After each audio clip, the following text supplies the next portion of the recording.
Subscribe कीजिए हमारे YouTube channel को और साथ ही बेल आइकन को दबाकर ऑल नोटिफिकेशन पे क्लिक कीजिए हमारी वीडियो सबसे पहले देखने के लिए।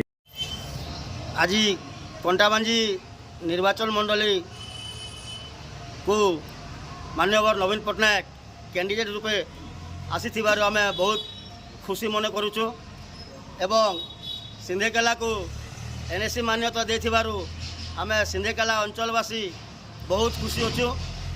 आम बहुत किसी पाइचु सिंधेकेला अंचलवासी आहरी मध्य आशा रखीचु जमती कि आमर बायपास रास्ताटे जरूरी अति जरूरी ट्रैफिक समस्या एठी बहुत रही आगरी आम लिखिकी जनईलु निर्वाचन मंडल संपूर्ण भाव में विकास भाव आशा आम निर्वाचन मंडल संपूर्ण रूप विकास होगा आम आशावादी अच्छु।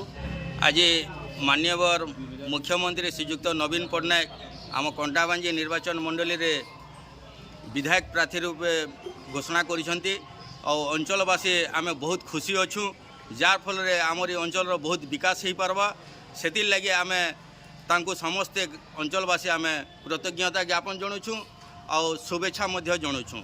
यार फल ये अंचल जहाँ विकास आम आशा करूँ सेटा निश्चय आमर माननीय मुख्यमंत्री नवीन पट्टनायक पूरण करेंगे बोलिक आमर विश्वास और भरसा अच्छी।